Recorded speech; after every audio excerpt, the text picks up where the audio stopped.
C'est une opération de 10 jours menée dans 16 ports africains et le résultat de l'Organisation mondiale des douanes est sans appel. 113 millions de médicaments falsifiés ou illicites ont été découverts dans 150 conteneurs sur les 243 fouillés. Tout ceci d'une valeur d'environ 35 milliards de francs CFA et le Bénin n'est pas du reste. Au demeurant, il devient la deuxième porte d'entrée des faux médicaments en Afrique avec 25,84% du trafic illicite.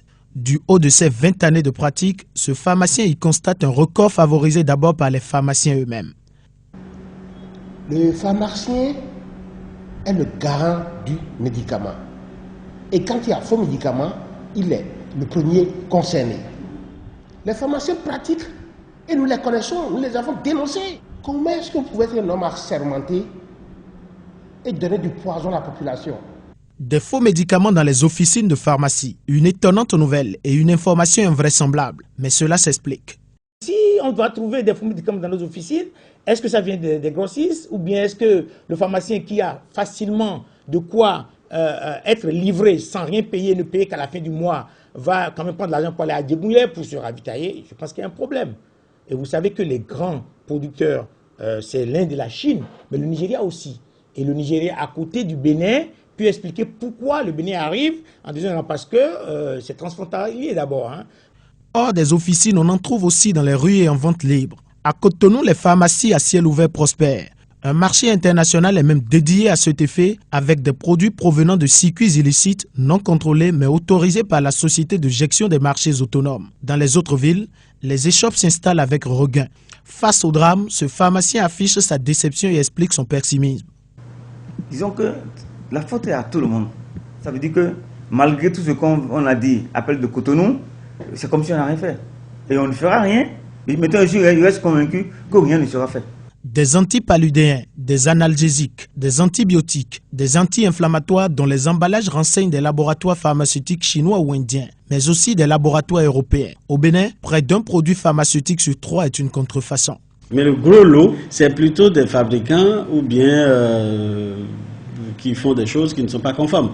Par exemple, des aspirines, donc acide acétylsalicylique, on n'a jamais à la dose qu'il faut, dans les 500 mg ou ceci ou cela, ou bien des placebos carrément, donc avec des compléments qui n'ont rien à voir avec ce qu'il faut.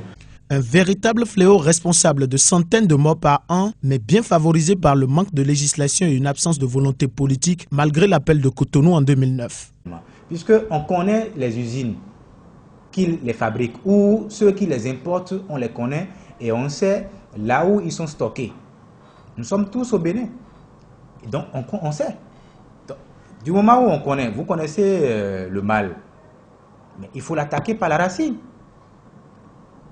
pour l'empêcher de, comment on appelle, de prendre de l'ampleur dans le pays. Sinon, à cette allure, le Bénin va encore régresser dans le prochain rapport et ce n'est pas un bon signe. Une volonté politique décriée, mais aussi des acteurs critiqués et interpellés. Il s'agit des douanes béninoises censées contrer l'invasion de ces produits aux frontières. Au port autonome de Cotonou, par exemple, la plupart des conteneurs présumés sont à destination du Niger. Et les dispositions du Code des douanes expliquent les contours. Quand vous poussez l'étude ou bien vous approfondissez les informations, vous vous rendez compte en fait que ces produits pharmaceutiques sont en réalité des produits en transit sur les pays de l'Interland, le Niger en l'occurrence.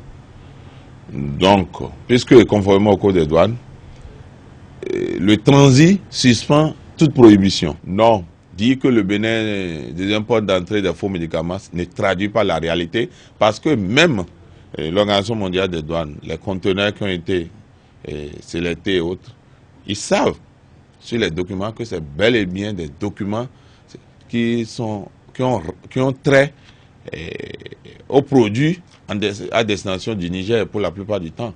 Donc ils savent que en réalité ce n'est pas des produits qui sont destinés au Bénin.